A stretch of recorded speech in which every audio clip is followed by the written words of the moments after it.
Yeah. Okay. I think we are live.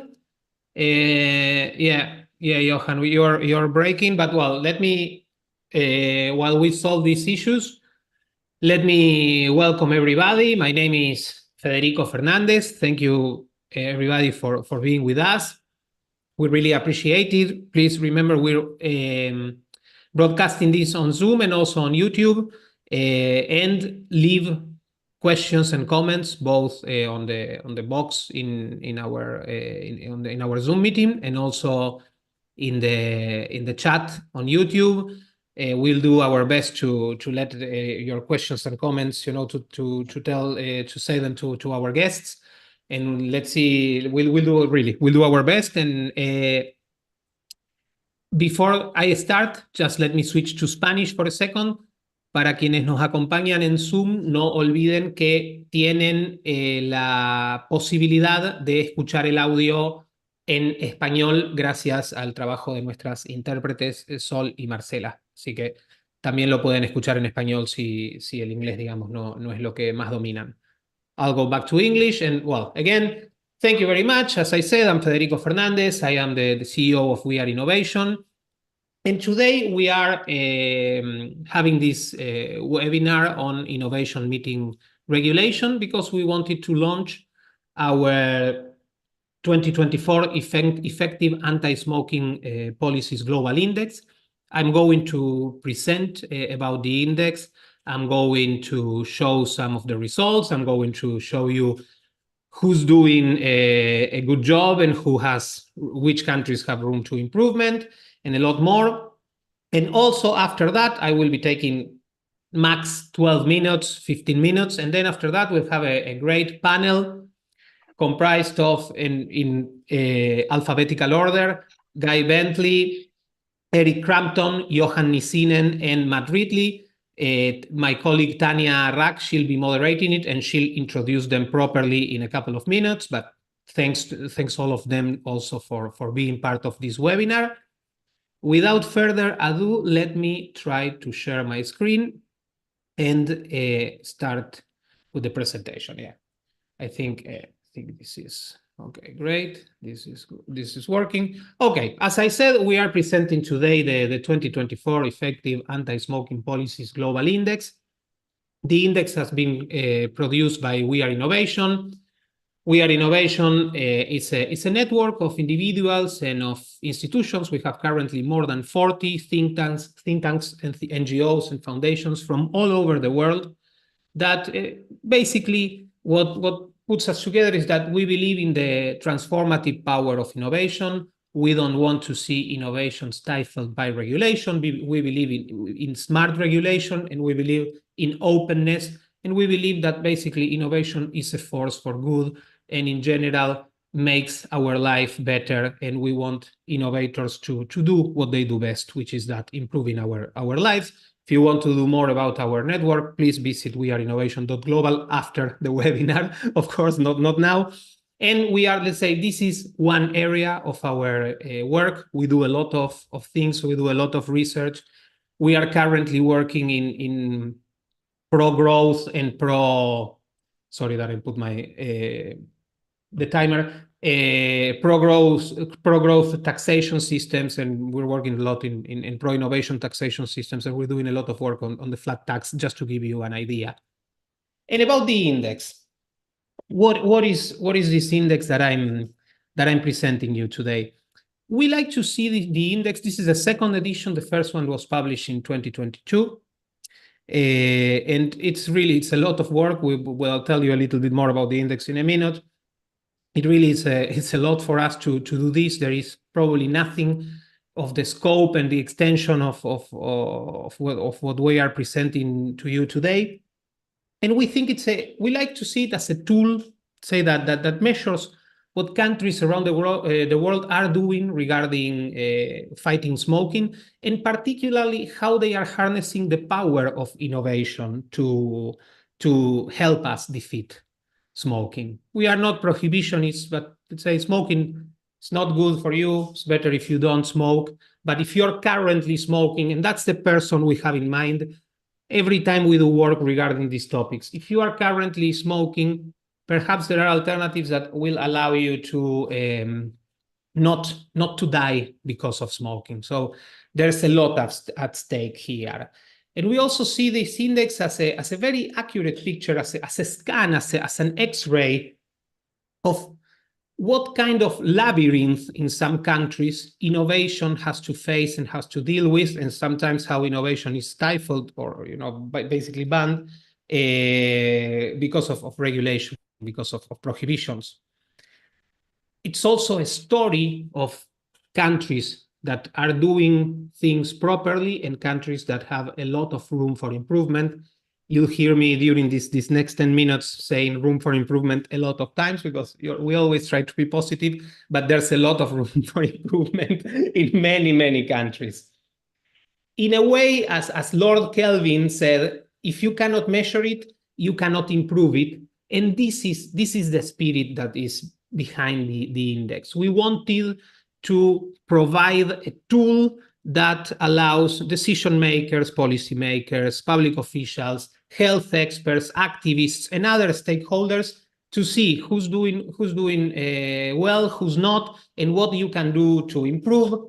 Everything we are doing is totally, let's say, open source. It's available publicly. All the data that supports everything we have published on this index is also available. We are extremely proud of what we have achieved, and we think really it's a very serious and committed work that we put to do the best we could. But we also know that there can be things that could be improved, and we're also open to have those conversations. That's why we wanted to be absolutely transparent and open with everything we have done. I told you who's behind, what is this, why have we done this? Well, we've done this, and I'll try to accelerate because I see my time flying away. Because at We Are Innovation, as I said, this is not the only topic that we are working currently, but we try to work on topics that are innovative and solve problems for society. We think that here, in this case, in innovative nicotine products, there's a huge problem that is being solved. We also think that innovative nicotine alternatives are solving one of the biggest problems that humanity has faced, which is the death and disease that is related to smoking. And thanks to pro-innovation policies in this realm, we can really unlock a lot of human potential, because basically people won't have to either face horrible diseases or die earlier. So what is at stake is very, very important. I will try. This is not this is probably the most boring part, and I will try to go quickly. Everything I'm showing is on our website, which, by the way, is antismoking.global. It's better and more profoundly explained, but just to give you a couple of ideas, and I just want to go to something important about a certain methodological decision we made that will help you understand some of the results. But what we have done on the index is, you see here 11 categories that we measure for each alternative nicotine product, which the products that we assessed are snus, which is like the grandfather of alternative nicotine products, and then things more modern, such as vaping, heated tobacco, and nicotine pouches, which are the newer and most modern one in certain ways. Snus, by the way, I always like to say, would be a magnificent innovation in many countries, because it's banned in many countries. So even though it's quite old, it would be innovative as well. But this we measure, of course, the most important categories. Let's say the basic categories are either the product is legal or not, and whether it has a separate legal framework or regulatory framework or not. Because these situations are either mean, if it's not legal, of course, it's prohibited, so, which is a situation in many countries, or in other countries, these products are put under the umbrella of tobacco, even though some products don't even have tobacco, so that's also quite problematic as well. Very quickly, I want to, how we measure the US. Very quickly, we took all the states of the US and we did an average of the states, because there are certain issues that the states themselves, they can decide. So many others are federal. But just to make you understand, we have, let's say, the index is composed by 4 rankings that give birth to the overall ranking, and probably the most important ranking. How did we do that? Well, as I said, we measured the policies regarding 4 products: vaping, heated tobacco, snus, and nicotine pouches. We are quite agnostic, let's say, regarding the products themselves. But in order to reflect reality the best we could, and to avoid certain things that would be very, very biased, we took the decision, the methodological decision, to follow what, according to the global state of tobacco harm reduction, are the numbers of users of these products around the globe. That's why for the let's say the how you rank on vaping, how your country ranks on vaping, constitutes 73% of the total number that you will get in the overall ranking. Heated tobacco is 18%, and nicotine pouches and snus are 4.5% each. This, again, we want to be extremely clear about this. Like every methodological decision, everything can be discussed, and improved. That we wanted to be very, very clear, and we feel this reflects what users are doing around the globe, and of course, it's open to change as well. Time is flying, really, so I'll accelerate even further. But this makes us extremely proud. Our index covers 5.5 billion people around the world. That's nearly 70% of humanity. So really, it's a lot. Of those, almost 1 billion live in countries that are in the top 20 of our ranking. That means countries that are doing reasonably well, but 4.6 billion live in countries that are not in the top 20. So it's a huge majority of people who live in countries that definitely could do things better. And let's go to the results very, very quickly. I was making a joke about England and football, but I won't make it publicly so nobody gets offended. But England has won. England is the world champion, according to, for now at least.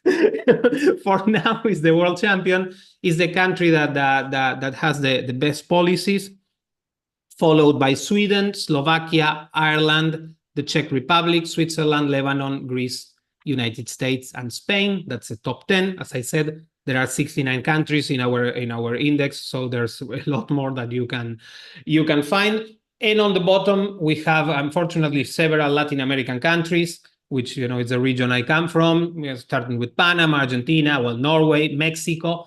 And then you see Australia, India, Qatar, Thailand, Vietnam, and Turkmenistan. You see them with a star. That star doesn't, it marks something, but nothing very, very positive. Those countries score 0 in all products. That basically means that all these products, all these innovative products in those countries are banned. So it makes quite a let's say, an interesting group. Per product, the leaders in each category are England for vaping, Pakistan for heated tobacco, Japan for snus, and Sweden for nicotine pouches. Each country, you can go to our interactive map and read about each country. This I wanted to tell you, but I don't have time, about the top 3. Just let me tell you very quickly about some of the countries at the bottom. It's very paradoxical, you could say, that on the bottom of our ranking is Turkmenistan, which is celebrated by the World Health Organization as a smoke-free country, even better than Sweden. By the way, Sweden is about to become smoke-free. We find this, let's say, questionable, if you will, particularly because We all know about the lack of transparency and the lack of civil liberties that Turkmenistan has. So let's say we don't think it's probably the best idea to celebrate it as a country that supposedly has achieved such a magnificent thing as being smoke-free. And we also find quite sad that very important countries as Australia and India, which is the biggest democracy in the world, are in the company of Turkmenistan in the bottom of our country. We hope that those countries, India has probably one of the largest smoking populations, by the sheer, of course, of its population itself. We hope they can course correct very, very quickly. England is the leader of the world and, of course, of the whole of Europe. Sweden is the leading country of the European Union. Slovakia is the leading country of Central and Eastern Europe. The US is the leading country of the Americas and is in the top 10, is the 9th country. I don't see the... that's New Zealand. New Zealand is the leading of the Asia Pacific countries, and it's very interesting. New Zealand is 11th in our ranking, just outside of the top 10. In any case, New Zealand is doing a lot of things very well, but it's the only Asia Pac country in the top 25. So you can see that there's a lot of room for improvement in that region, in Latin America too. Lebanon and Saudi Arabia are quite interesting because Lebanon is the overall leader of the Middle East and North Africa area. And Saudi Arabia is the leading country in the Gulf of the GCC countries. Both are like oases in a region in which prohibition tends to be the norm. I won't go through all the findings, just there's definitely European dominance in our country, in our index. From the first 20, 15 are European countries. I know you can talk to people from each and every country of the 15 that are in the top 20, and they will tell you that things are not great in their countries, and probably they have a point. But this is referring to the other thing that you see to the right, which is, in general, there are, of course, exceptions. The top 20, the top 10, definitely the top 20 of our index are doing things quite well. But in general, worldwide, and as I said, we are covering 69 countries and 5.5 billion people, let's say, who live in those countries. There's a lot of room for improvement in general. Europe, definitely, there are certain things that we can talk that can be done better, but a lot of people around the globe have to buy these products in the black market. So when you think that, when you see that in perspective, you understand that even though certain countries have room for improvement, they are in a different league than the countries that have gone for banning. We have some ideas and general guidelines of how to solve some of these issues. This you can find on the website, and all of these ideas for a sound policy are very well explained. And I will finish with this. The regressive stance of so many countries is a triumph of ideology over sound policies and empiricism. We were talking about some of these things before the webinar started. There are less and less scientific and reasonable arguments against safer nicotine products compared to smoking. Abstinence-only dogma is barbarically anti-scientific, because this is totally related, and this is what we had in mind when we wrote this, with the false dichotomy of quit or die. That's unfair, that's unethical, and that's anti-scientific. There is a lot, between quit or die. There are a lot of people, and these are the people who are thinking, people who currently smoke, who either don't want or can't leave nicotine. And those people should not die because of that. There are ways in which they can consume nicotine without destroying their heart and their lungs. So, and thanks to innovation, we have them. Political ideology should not be in charge of public health. And countries that have prioritized innovation, pragmatism, and independent science are progressing towards the elimination of smoking. Sweden, New Zealand, England, to a certain extent, England still has the very interesting goal of achieving smoke-free by 2030, which would be great. We can talk also about certain things that are currently happening in England, but let's say innovation and pragmatism can give you that. And the result of that will be that during the 21st century, we can save 1.3 billion lives. There are 1.3 billion smokers currently in the world. Almost 1 out of 4 adults in the European Union still smoke.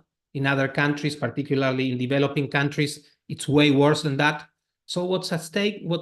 Again, it's huge. It's very serious, and we are here, and really, I mean, talking about issues of innovation in front of Matt Ridley, for me, it's almost, it makes me blush, but, and, public policy in front of Johan and Guy as well. But, we are here with the rational optimist, and I don't know when humanity have been, facing such a positive prospect that we can save so many people really during the course of a century.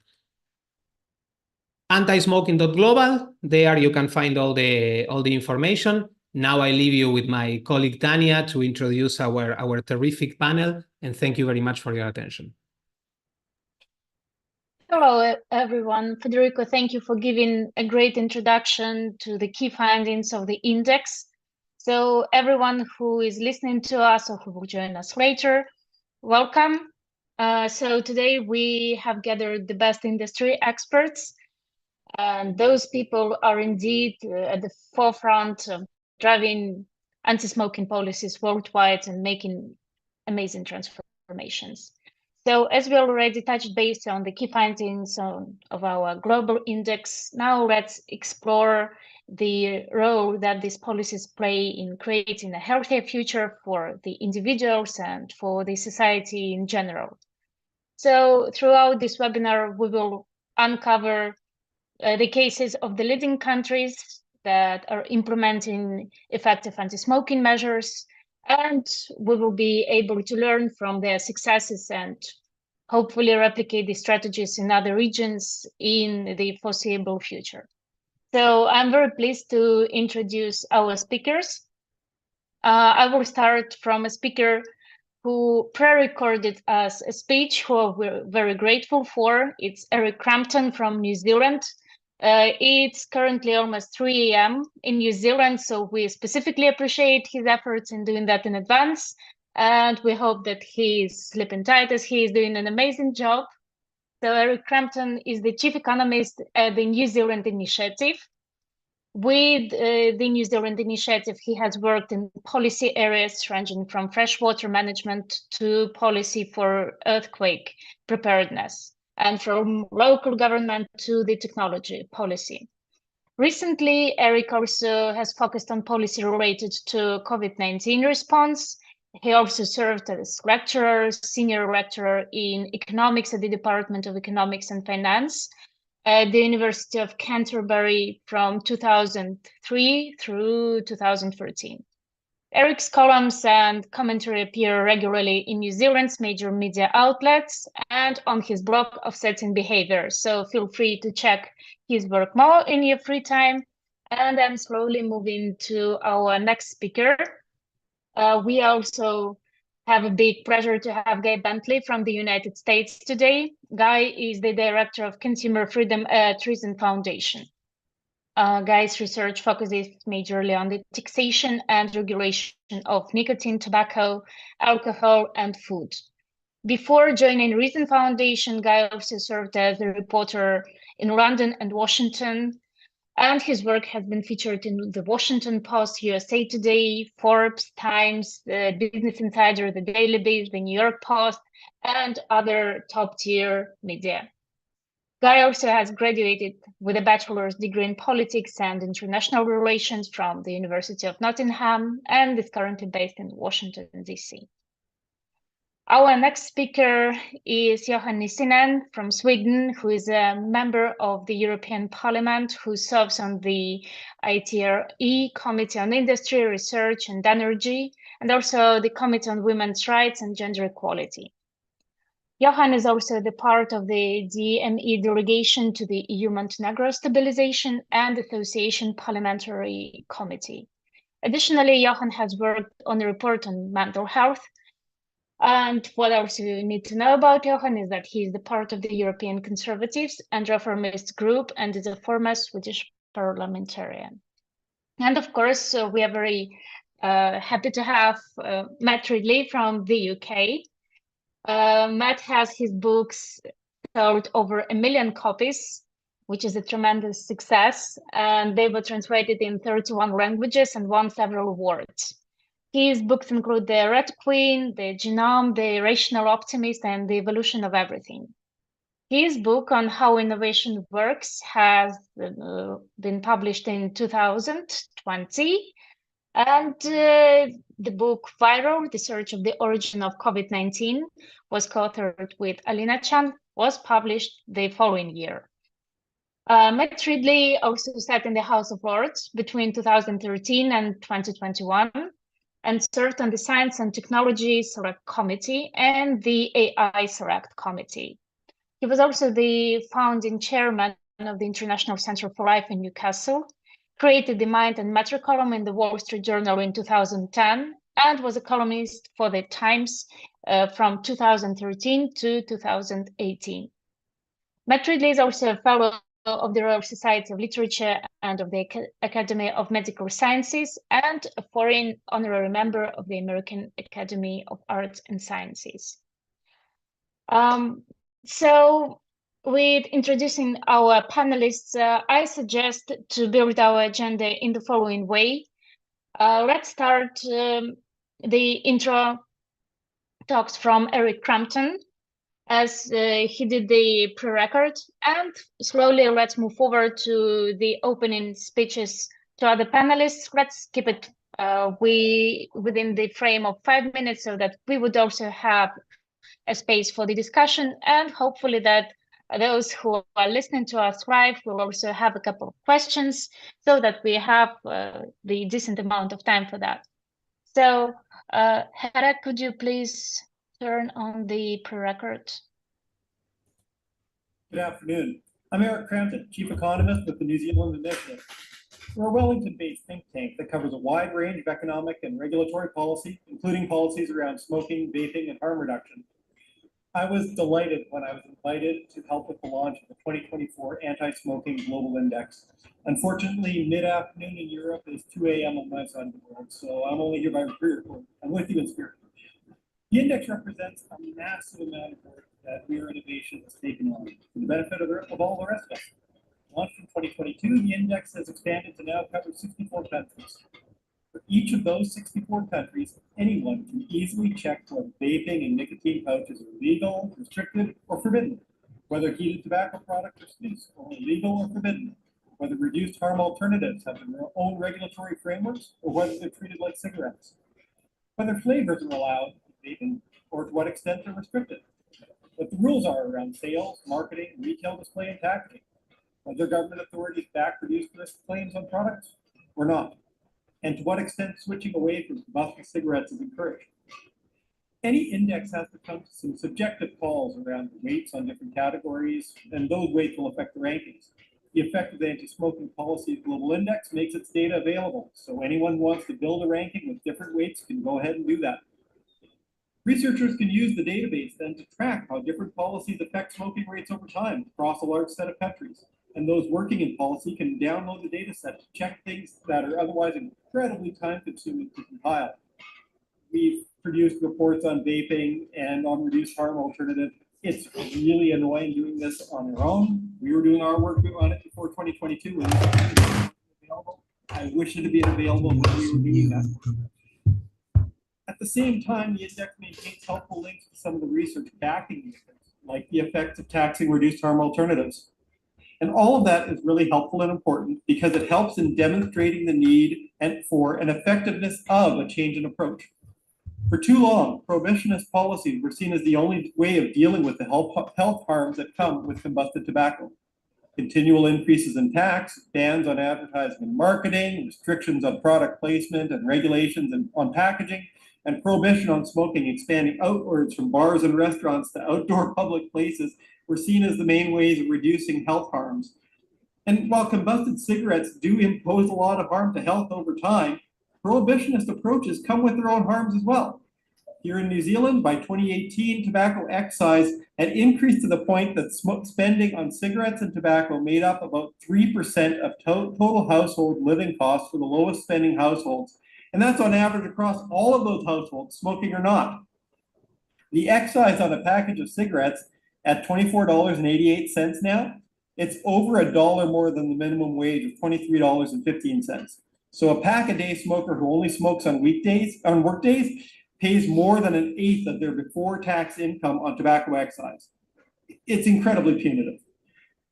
The index helps in formalizing a different and, to my mind, better way. Rather than punish people for doing something that they enjoy or that they can't easily give up, these newer policies open up far less harmful alternatives. Rather than beat people over the head until they live the way that a government official might want them to live, provide alternatives that they find work for them in their circumstances as they see things. That might be vaping. It might be vaping with a variety of flavors. Find the one that works. It might be heated tobacco. It might be snus or a nicotine pouch. All of them are far less harmful than smoking, and it's kind of crazy that a lot of governments have chosen to ban some or all of these options rather than open them up. My own home base here in New Zealand dropped in this year's ranking. When the full data set for this year is available for download, I'll look forward to seeing exactly what drove that change. But the index will also help us here in pointing to better examples. I'd known that snus had been important in Sweden in really reducing smoking rates there, but thanks to the new index, I now know that 35 countries do a better job than New Zealand in enabling access to that alternative that we've banned for basically forever. Maybe Sweden sounds scary and foreign to Kiwis, but does Canada? Shouldn't. I'm from there. Canada rates a lot higher on the snus index. I thank We Are Innovation for doing this work and for making it all available for all of us to use in advocating for better policy. Thank you so much, and thanks for letting me be here.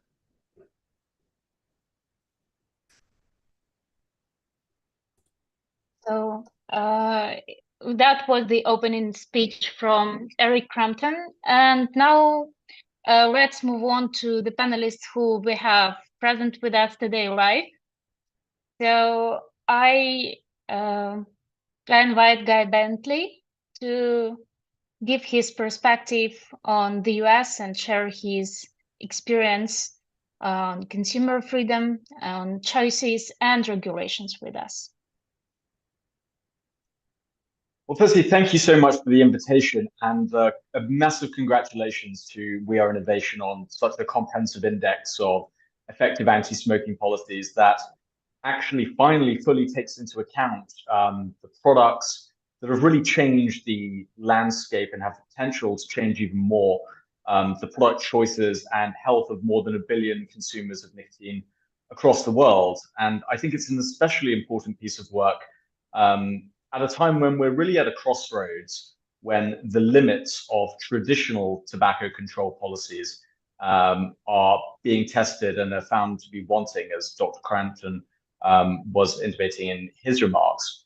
I'll speak specifically about the United States, which achieves a 9th overall ranking in the index, which on the face of it is fairly good, but I think should also be put into the context of so many countries being outright hostile to safer nicotine alternatives to cigarettes, whether that's through outright prohibitions or regulations that make the options either unavailable or just unappealing to smokers who are looking to switch.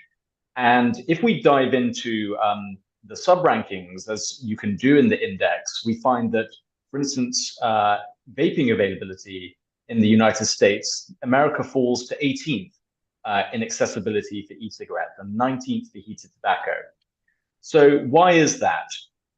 Given that the US has an explicit regulatory pathway for bringing safer nicotine alternatives to market, the FDA acknowledges that, for instance, in general, that vaping is safer than smoking. It's authorized several e-cigarette products for sale, several snus products, even a heated tobacco product.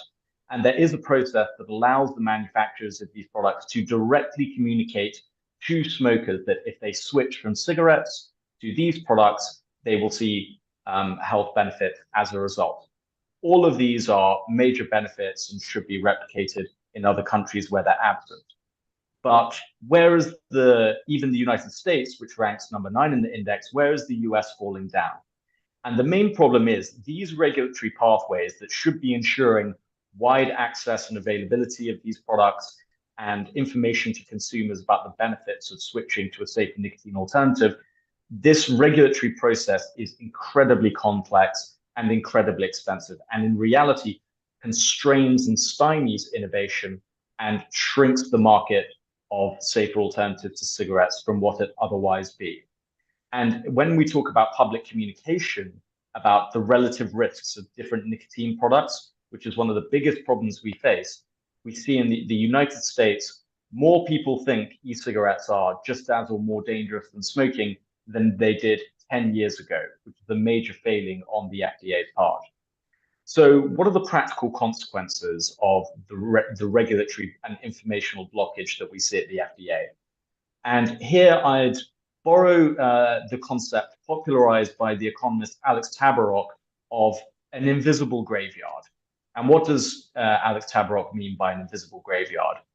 He was speaking of the problem of how long it takes the Food and Drug Administration to approve and authorize a new drug for the public that could be potentially life-saving.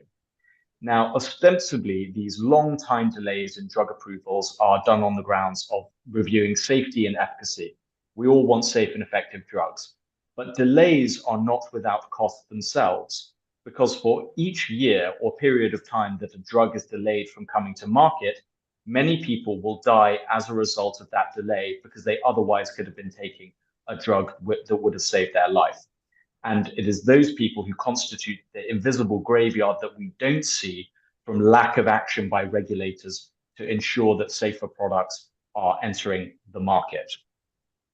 And to illustrate, I know we're short on time, but just to illustrate on going from the macro to the micro level, the problems that we see with too much regulation stymieing innovators and small entrepreneurs in getting better access to smoke-free alternatives, I'll recount an anecdote. In 2019, I met a man called Mark Fliss. He's a scientist and a father of 3.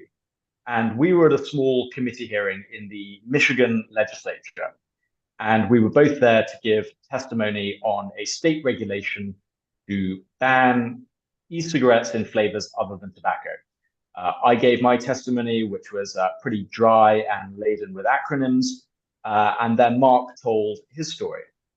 And he was a smoker of 41 years, and he spent about 30 of those years trying to quit smoking through every method under the sun and was not successful in any of them. But one day he popped into a vape shop that had opened near him, and that day he switched from cigarettes to a flavored e-cigarette alternative. And then he was so inspired by this that he set up his own vape shop and in his own community to try and help people who were smoking quit. And he, in fact, managed to calculate that in the first year he was open, he converted 2.7% of his entire county's population from smoking to vaping. He drove 500 miles to that committee hearing room to share that story of success. But sadly, thanks to the current bottlenecks in the regulatory environment in the United States, Mark announced just a few weeks ago that after 10 years in business, he's going to be closing his vape shop. And unfortunately, that's an increasingly common experience where the regulatory environment can squeeze out the small innovator, the small entrepreneur from serving their communities and serving public health. So there are many things the US is getting right, but there are a lot of things the US is getting wrong, and there's much room for improvement. But I'll leave it there and hand over to our next speakers. Thank you, Guy. It was quite insightful, and hopefully that will also enhance the discussion. So I just remind to those who are with us live to leave their questions, and our speakers will answer them later during the QA session. And now we are moving to the take of the next speaker. So I'm passing the torch to Matt Ridley. Thank you very much. The UK, which is what I'm going to talk about, is a country that likes to punish anybody who does well at something. We are good at football at the moment in terms of the success of the Premier League, so we're about to bring in regulations to stop that happening.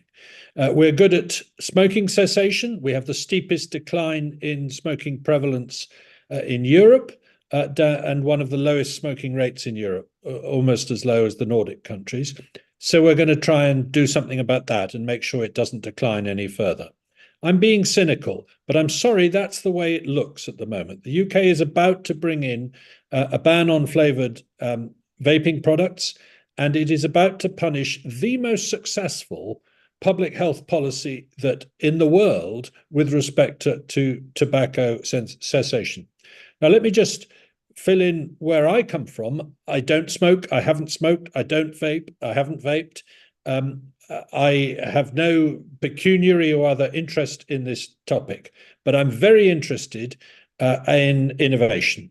And this seemed to me, when I first came across it, as a fascinating example of a superior product replacing an inferior one, and doing so by saving a large number of lives. I first encountered it when my sister pulled out an e-cigarette. I'd never seen one before.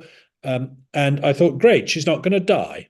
And that is effectively what the data suggests, that vaping may have some risks. It cannot possibly be risk-free. Nothing is risk-free. But the risks are way lower than smoking in terms of heart disease, in terms of cancer. And that is demonstrable not just at the level of the whole individual, but at the level of the molecules in the system. If you look at the kinds of toxins and carcinogens in the bloodstream of smokers versus vapors, it is very clear that vaping is safer. Now, by chance, right at the beginning of the Cameron government, a couple of people decided to persuade David Cameron to allow a libertarian policy on vaping. And they got in there before the public health establishment was aware of the appearance of vaping as an issue. And Britain liberated an industry of vape shops and vaping technologies and innovations that responded to an enormous market, a market of people who wanted to quit smoking. Those were the people who took up this technology. It wasn't people who'd never done smoking. It was people who wanted to quit smoking. So this was an extraordinary success story, and it brought. Now I've just been looking up some numbers. Britain already had a steep decline in smoking by 2015 after a few years of this policy. And in that year, it was forecast that Britain would see another steep decline down to just 15% of the population smoking, one of the lowest in Europe, by 2025.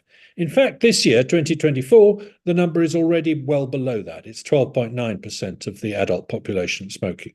So that is a remarkable success story by any standards. We are seeing a sustained campaign, however, to undermine this. And the only reason I think for this is because there is a cadre of public health officials globally who hated smoking so much, and they're right to hate it, but they hated it so much that they are horrified by the thought that it might be replaced by something that looks like smoking. And you are seeing pseudoscientific articles in the newspapers every day now claiming that vaping has risks. There's one today suggesting that there is a heart disease risk for vaping. It's a bad study because it doesn't distinguish between ex-smokers who vape and people who've never smoked. So it tells you almost nothing, and it shows no dose relationship. The more you vape, the more you get heart disease. It shows a very slight increase in heart disease among those who vape compared with those who don't do anything at all. Well, that could be explained by the fact that they're mostly ex-smokers and they haven't controlled for that. So, and yet it got huge play in the media today in the UK. So I'm afraid that winning this trophy, and thank you very much on behalf of the UK for giving us this trophy in this wonderful survey, is a Pyrrhic victory because we're about to try and make sure we don't ever win it again.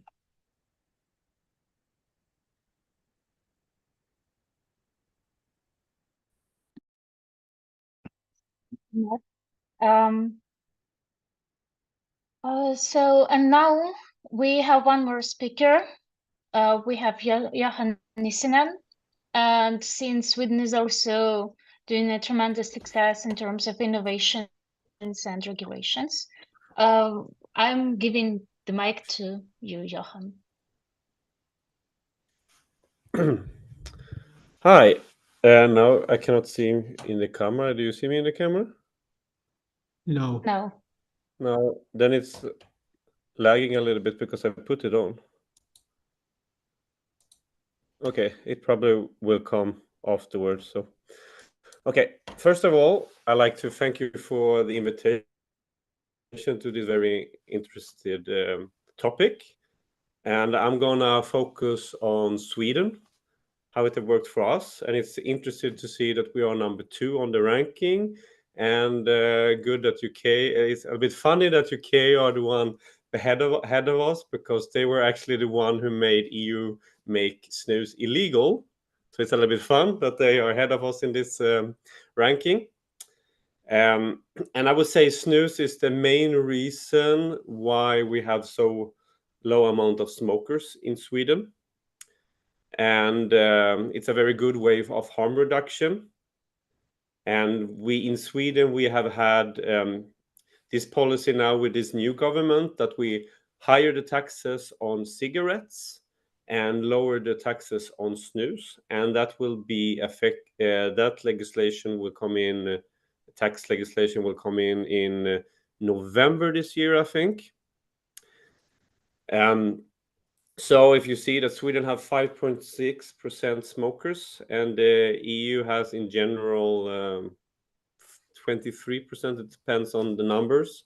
And the tax legislation we will have now is that we will lower the tax with 20% on snus and around 9% on tobacco. And I think if the rest of Europe would have our policy, we would have a much lower amount of smokers. We can also see Norway also have lower amount of smokers because they also have the snus on the market. And now Finland finally realized again that snus maybe is not so bad. And we should allow it on the total market. And I think that UK has the good model also that they promote the vapes. So I think that Europe should have the same model, but every country can promote whatever they prefer for the good thing. The only thing I saw now that it's a little bit under threat in Sweden as well as again the snus, because they put a new report about taking down use of alcohol and nicotine for young people. It's good that they try to do something, but they want to lower the amount of nicotine. So it should only be 12 milligram nicotine per 1 gram. And the recommendation from the nicotine producers, it's 20 milligrams. So if this would go through, half of all the nicotine pouches and snus in Sweden will totally disappear. And I think that's a counterproductive measure. So I don't agree about that. But I agree it's good that we make it harder for young people to use the nicotine products, because people underage should not use nicotine products at all. It should be a complement for people who won't stop smoking. So I want to make that very clear. I will leave it there so you can ask some questions instead. So yeah, thank you. Thank you, Johan. So now let's move to the QA part, and let me check whether we have some questions on our live stream on YouTube. So the first question will be addressed to Guy. So would like Guy to comment on the limbo of legality of numerous vaping products. The user is doing a study of convenience stores and currently has identified 774 products of uncertain legality. Yeah, that's a fantastic question and I think it goes back to what I was talking about the regulatory bottlenecks for the legal market for companies and innovators who want to play by the rules and just submit applications to the FDA, be regulated so they keep their products away from minors while serving adult smokers. Because so few products are authorized by the FDA, for instance, there's only a handful of e-cigarettes authorized to be sold in the US, and they're all in tobacco flavors, and they have basically very little market share. So the products consumers actually want are either being rejected and banned by the FDA or are still in a regulatory limbo. And what this is doing is then consumers are just turning to the illicit market for vaping products. And we see a big influx of illicit vapes from China, disposable vapes and others, which, are still, they're going to be less bad for you than combustible cigarettes, but we are unsure of their quality control. And also it's presenting an opportunity in which minors might have more ready access to these products because they're being sold in the illicit market. So the more the FDA and regulators clamp down on the legal market for safer nicotine alternatives, the demand for these products is not going to go away. Consumers are just going to source these products from other illicit channels. So it's a great question. It's a major concern here right now. Thank you for your answer, Guy. And we are moving towards next questions because we have a couple of questions on Zoom as well. So I think that the next question is addressed to Federico, but of course, I fully encourage the discussion. So the question is, do you think that the new libertarian Argentinian government could be an opportunity to advance in harm reduction policies? I think it opens an opportunity, definitely. Argentina has basically bans on vaping, which is quite old, and it was done by the ANMAT, which is the Argentinian FDA, several years ago, and not for the best reasons. And last year, one of the latest measures that the populist government that we had took was banning heated tobacco as well. So if let's say the current government has a policy of encouraging personal responsibility and also letting the market operate more freely than what the country used to have. So let's say it would be natural for them to allow innovation to thrive in this realm as well, and allow these products to be available, particularly for a lot of people who still smoke in Argentina. So yeah, it should be something that we hope it's going to be done sooner than later. Thank you. My next question will be addressed to Matt Ridley. So in one of your old interviews, I found a quote: "We should treat vaping in the same way that we treat access to mobile phones, and that the best way to get people to give up smoking is basically to innovate with technology." So my question would sound the following way: through the prism of your experience, how do you think, is there any particular lesson, maybe lessons, that we can extract from the resistance towards safer nicotine products for innovation in general? Yes, I think the concept of harm reduction is a very difficult one for many people to understand. The failure of prohibition on alcohol in the United States showed that you were better off regulating than prohibiting, than banning a product, because it went underground, it became more dangerous, etc. And we do just about accept harm reduction policies in things like vaccination. Vaccination is a harm reduction product. It is something that is not harmless. Vaccines are not harmless, but they are less harmful than the diseases they prevent. Likewise, in the UK, there was a pioneering attempt in the 1980s to bring in clean needle exchanges for heroin addicts at risk of HIV infection. That was very controversial at the time. So innovation, when it introduces a product that is not harmless, but is less harmful than the alternative, is a good thing, but a very hard one to explain to people. And the other thing that I think the British experience shows is that you do need to experiment.